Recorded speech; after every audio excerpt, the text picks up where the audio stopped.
अस्सलाम वालेकुम। उम्मीद करती हूँ आप सब खैरियत से होंगे, खुशबाश होंगे, मज़े में होंगे इंशाल्लाह। और आप देख रहे हैं उम्मे ऐमन फूड। और यहाँ मैं आज आपको बनाना सिखाऊंगी फ़िश का कोरमा। और यकीन करें अगर आपने बोनलेस से बनाया तो कोई भी नहीं पहचान पाएगा कि ये फ़िश का है। बिल्कुल वो चिकन कोरमा समझ के खाएंगे और कोई स्मेल भी नहीं आएगी कि वाकई ये फ़िश का कोरमा है। तो ज़रूर बनाइए मेरे अंदाज से, मेरे तरीके से। तो चलिए बनाना शुरू करते हैं ये मज़ेदार सा फ़िश का कोरमा। बिस्मिल्लाहिर्रहमानिर्रहीम। यहाँ पर सबसे पहले हम ले लेंगे 1 कप ऑयल। यहाँ पर मैं सरसों के तेल का इस्तेमाल कर रही हूँ। आप जो कुकिंग ऑयल इस्तेमाल करते हैं बिल्कुल वही ले लीजिए। 1 कप के बराबर इसलिए मैंने लिया है क्योंकि हमने यहाँ पर प्याज को फ्राई करके निकालना है। और कोरमे में थोड़ा-सा ऑयल जो होता है वो थोड़ा आम खानों की निस्बत ज़्यादा होता है, तो इस वजह से मैंने यहाँ पर 1 कप का इस्तेमाल किया। और प्याज जो मैंने यहाँ पर लिए तकरीबन 1 पाव प्याज है। और फ़िश जो मैंने ली है तकरीबन वो आधा किलो के करीब है। तो यहाँ पर प्याज को मैंने बारीक स्लाइस कटिंग कर लिया था। और इसका सबसे आसान तरीका ये है कि आप एक छन्नी इस तरह रखें एक बर्तन के ऊपर। जैसे ही प्याज आपकी लाल हो जाए तो आपने बर्तन को दोनों साइडों से पकड़ के छन्नी के अंदर डाल देना है, ताकि प्याज के बारीक से बारीक ज़र्रात भी और तमाम प्याज जो है वो भी आराम से निकल आए। तो अभी जितना चम्मच के ज़रिए आ सकता है प्याज वो मैं इस तरह ले लूँगी। आप देख सकते हैं मैंने किस तरह गोल्डन किया इसे। बहुत ज़्यादा डार्क आपने नहीं करना है, वरना सालन का जो कलर है वो ब्लैक की तरफ चला जाता है। अभी आखिरी ऑयल आपने इस तरह उठाना है और बिल्कुल ऐसे डाल देना है, क्योंकि जब तक हम चमचे से निकालेंगे तो प्याज वो जलना शुरू हो जाती है। और इस तरह आपका ऑयल भी बिल्कुल साफ़ हो जाता है। और इस तरह अब आपने प्याज को फैला लेना है ताकि ये क्रंची और क्रिस्पी हो जाए। तो ये कोरमे का पहला स्टेप है, ये आपने करना है। इसके बाद फिर हम जो है यहाँ पर फ़िश ले लेंगे। जैसे कि आपको नज़र आ रही है ये मैंने बोनलेस फ़िश ली है यहाँ पर, जिसको मैंने खूब अच्छे से धो लिया है, ड्राई कर लिया है। और आप यहाँ पर ज़रूरी नहीं कि बोनलेस ही लेंगे, आप यहाँ पर वो कांटों वाली मछली का इस्तेमाल कर सकते हैं। जैसे स्लाइस कटिंग वाली होती हैं उस तरह आप उसको भी यहाँ पर इस्तेमाल कर सकते हैं। जो आपको पसंद हो मछली वो आप ले सकते हैं, बोनलेस ले लें या फिर उनकी स्लाइस कटिंग वाली ले लें।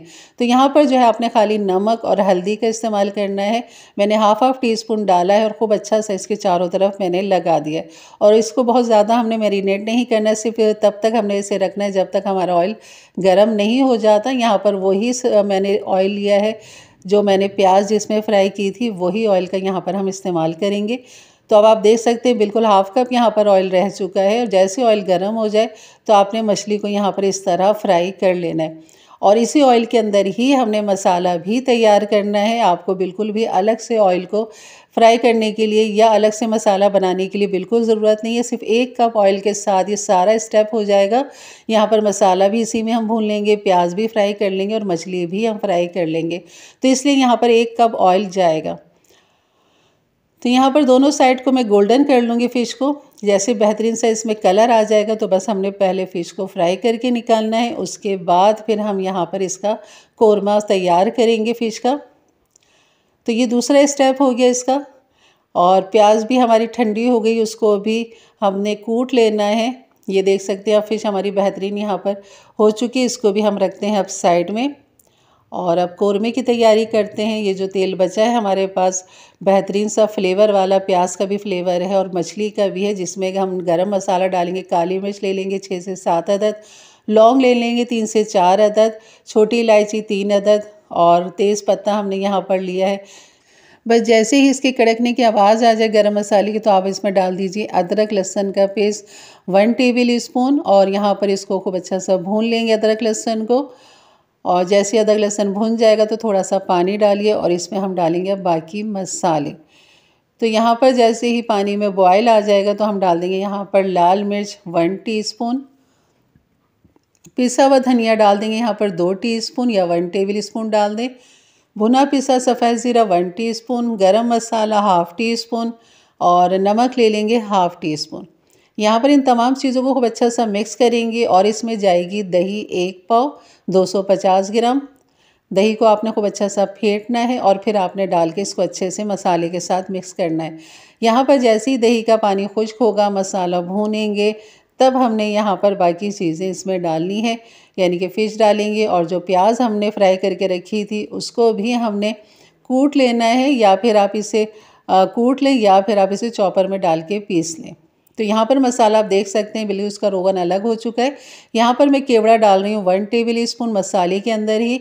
बहुत ही अच्छी लाजवाब खुशबू आती है। इस तरह आप डालें, बिल्कुल आखिर में आपको डालने की ज़रूरत नहीं है। जैसे मसाला भून जाए तो तब आपने इसमें केवड़ा एसेंस डाल देना। एसेंस नहीं बल्कि लिक्विड था मेरे पास, जो मैंने 1 टेबल स्पून डाला है। यहाँ पर आप प्याज देखते हैं बहुत ही क्रंची क्रिस्पी हो चुकी है ये। तो बस यहाँ पर प्याज को अब मैं कूट लूँगी, मेरे पास ये है तो यहाँ पर मैं डालूँगी। और इसे बहुत बारीक आपने कूटना है यहाँ पर, ताकि इसका जो दाना है ना वो हमारे कौरमे के अंदर दानेदार बने और बड़ा सा इसके चंक्स नज़र ना आए प्याज के, वरना वो बहुत ही बुरे लगते हैं। तो आपने खूब अच्छा सा इसे कूट लेना है, क्योंकि क्रंची होगा तो बहुत ही आराम से ये कूट जाएगा। देख सकते हैं आप, इतना ये हो गया। लेकिन मज़ीद मैं इसको बारीक करूँगी। जैसे अभी देख रहे हैं आप प्याज नज़र आ रही है, तो ये नज़र नहीं आनी चाहिए। तो यहाँ पर मसाला भी मैंने दम पे लगाया हुआ था, ताकि खूब अच्छा सा भूनता रहे, हल्के हल्के से पकता रहे। तो यहाँ पर थोड़ा सा पानी डाल दिया है मसाले में, क्योंकि काफ़ी अच्छा ये भून चुका है। और यहाँ पर आप देख सकते हैं मसाला बेहतरीन इसका तैयार है। तो बस यहाँ पर अब डाल देंगे हम तली हुई प्याज, जो हमने पीस लिए, बहुत ही बारीक पीसी है। ये दिखाती हूँ मैं आपको, ये देखें बिल्कुल महीन बारीक आपने इसको कूट लेना है इसे। और इस तरह हम ये सारी प्याज जो है तली हुई यहाँ पर डाल देंगे मसाले के अंदर। और यहाँ पे खूब अच्छा सा इसे मिक्स करेंगे। 1-2 मिनट के लिए हमने प्याज को यहाँ पर पकाना है। और जो फ़िश है हमारी फ्राई हुई हुई, वो भी हम यहाँ पर डाल देंगे और इस मसाले के साथ इसको थोड़ा सा पका लेंगे। मछली को 1-2 मिनट के लिए मसाले के साथ भूनिए। उसके बाद आप इसके अंदर डाल दीजिए गर्म पानी। तो गर्म ही डालना है आपने, ठंडा पानी नहीं डालना है। गर्म पानी से ये होता है कि इसका एक तो रोगन बहुत अच्छा निकल कर आता है। तो बस मैं यहाँ पर इतना ही मैंने पानी डाला है जितना कौरमे को हमें ज़रूरत है। तकरीबन 1 कप के बराबर मैं इसमें पानी डाल दूँगी और इतना ही मैंने इसको थिक रखना है।